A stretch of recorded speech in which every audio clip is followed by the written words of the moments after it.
Hi guys, Christina Regine here. Today we are making a tarte à l'oignon. Onions combined with a creamy bechamel sauce in a rich pâte brisée crust. It's one of my favorite recipes, so let's get started. In a large bowl, add 2 cups of all-purpose flour and a 1/4 teaspoon of salt. Sift and combine with a fork. Ideally, you should sift the flour with a sifter, but a fork works great too. Add a stick and 2 tablespoons of butter, which is a 1/2 cup plus 2 tablespoons of butter. It should be cold but not too cold that you cannot work it into the flour, and it should be cut into cubes. Knead by hand until you get a crumbly texture. Add 1 egg yolk, just the yolk, not a whole egg. Knead by hand until combined.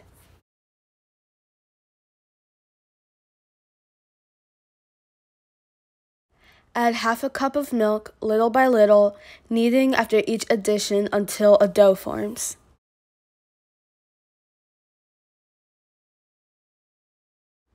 Once the dough has come together, shape it into a ball.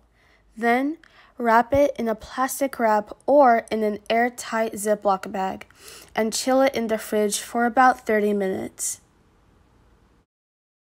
Flour the surface where you will be rolling out the dough. Flour the rolling pin as well.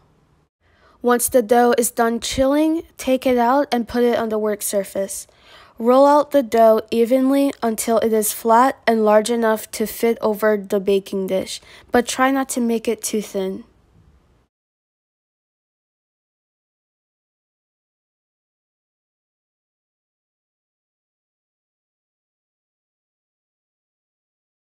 Now roll the dough onto the rolling pin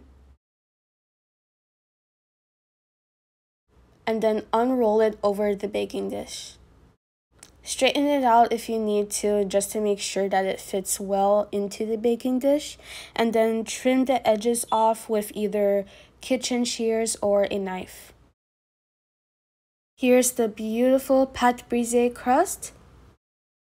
Now, with a fork, poke holes into the bottom of the crust. This is to make sure that the crust cooks evenly while it's in the oven. Now we can set the crust aside and then we can get started on the filling. To a large pot over medium heat, add 1 tablespoon of olive oil and 2 tablespoons of salted butter.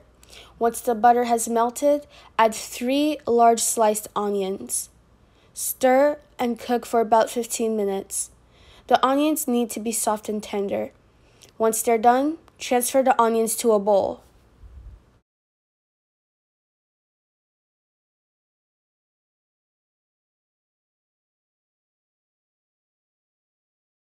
In a separate bowl, beat 2 large eggs with a tablespoon of milk. Back to the same pot over the lowest heat setting, melt 2 tablespoons of salted butter, then add 2 tablespoons of all-purpose flour and stir it immediately and quickly because you don't want the flour to burn. Turn off the heat at this point.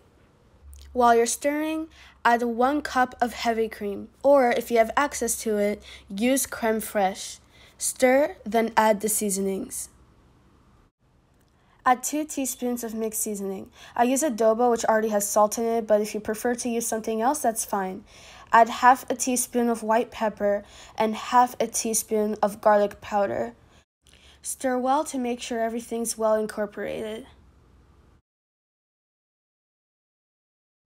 It might be better to use a whisk for this part. Add the beaten eggs and whisk until it's all well combined. Next, we're gonna add cheese. Add 4 ounces of grated cheese, which is about 1 cup. I used parmesan, which is really great in this recipe. I also recommend aged edam, gouda, or gruyere. Transfer the onions back to the pot and combine the mixture.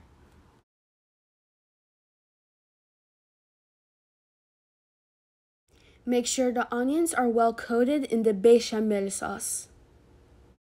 Transfer the onions into the pâte brisée crust. As you are filling the crust, make sure everything is spread out evenly. Bake for 40 to 45 minutes at 350 degrees Fahrenheit or until the crust is slightly brown. You can also top it with more cheese if you like before you put it in the oven. I took mine out halfway through baking because I forgot to add the cheese earlier. Once it's done baking, let it sit for about 4 hours before serving so the crust sets. And here is our beautiful and delicious tarte à l'oignon. Thank you so much for watching this video. I really hope you enjoyed it.